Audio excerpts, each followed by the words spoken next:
Selamat pagi bagi kita semua warga jemaat GKPA dan simpatisan dimanapun berada. Kita jumpa kembali pada hari ke-81 2023. Sebelum kita mulai karya kita, marilah kita mohon hikmat dan bimbingan Tuhan, kita berdoa. Damai sejahtera Allah yang melampaui segala akal, itulah kiranya yang memelihara hati dan pikiranmu dalam Kristus Yesus. Amin. Marilah kita membaca teks hari ini yang menjadi renungan bagi kita yang tertulis dalam kitab Ayub pasal 33 ayat 26. Ia berdoa kepada Allah dan Allah berkenan menerimanya. Ia akan memandang wajahnya dengan bersorak-sorai dan Allah mengembalikan kebenaran kepada manusia. Demikian firman Tuhan. Yang berbahagia ialah mereka yang mendengar firman Tuhan dan memelihara dalam kehidupan sehari-hari. Dalam bahasa Inggris saya akan baca, He entreats God and God delights in him. He sees God's face with rejoicing and God restore to him his righteousness. Amin. Tema renungan kita hari ini ialah doa Ayub diterima Tuhan. Doa Ayub diterima Tuhan. Doa Ayub diterima Tuhan itu benar, dan Ayub memandang Tuhan dengan bersorak-sorai. Tuhan mengembalikan kebenaran, keadilan itu kepada Ayub. Ayub menyatakan kepercayaannya kepada Tuhan dan menyucikan hatinya melalui doa dan berpuasa. Ia juga memohon kepada Tuhan untuk memberinya jawaban atas pertanyaan-pertanyaannya dan membebaskannya dari penderitaan yang ia alami. Ayub berdoa dengan yakin dan tulus kepada Tuhan. Ia juga meminta pengampunan dan bimbingan. Hal ini menunjukkan rasa penghormatan dan ketaatan Ayub kepada Tuhan. Akibatnya apa?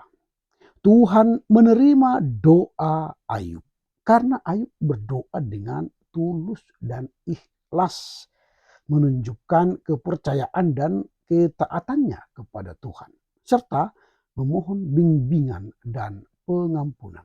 Tuhan pun memberikan jawaban atas doa Ayub dan membalasnya dengan kebaikan dan berkat.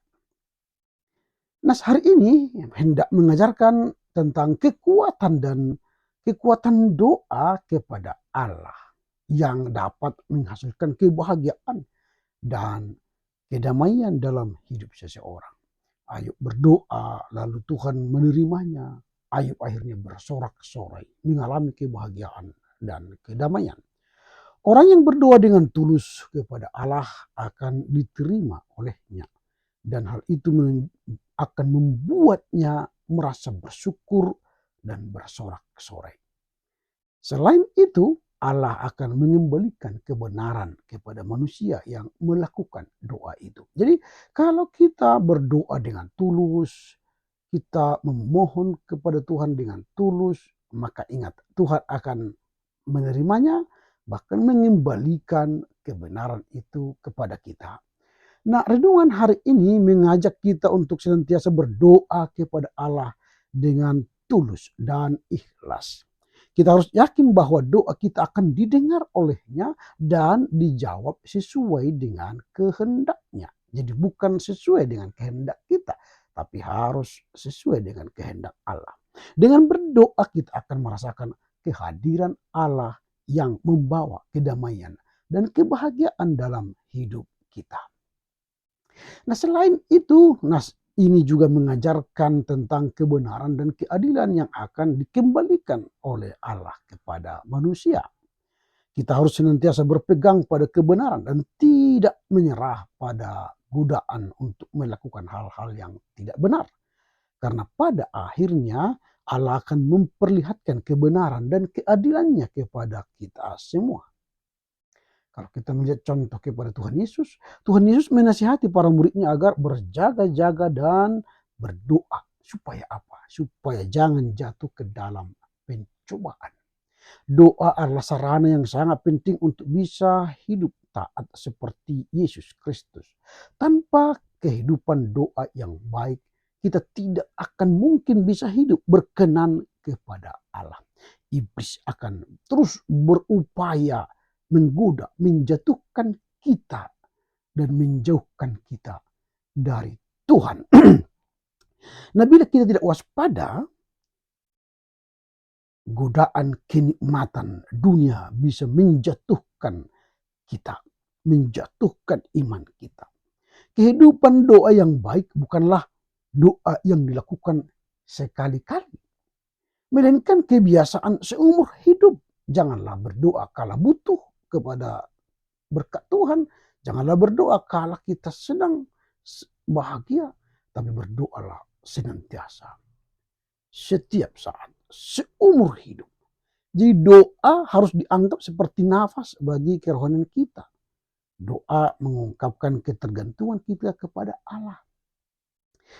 Sering terjadi bahwa Allah menguatkan dan menghibur kita di saat kita berdoa. Saat Tuhan Yesus berdoa, seorang malaikat menampakkan diri kepadanya dan memberi kekuatan. Saat kita berdoa, malaikat Tuhan akan datang kepada kita, memberikan kekuatan kepada kita.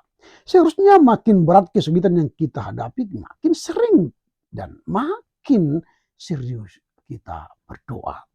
Saat Tuhan Yesus sangat ketakutan menghadapi penderitaan yang akan dia alami di kayu salib, ia makin bersungguh-sungguh berdoa sampai peluhnya menjadi seperti titik-titik darah. Ini yang menarik.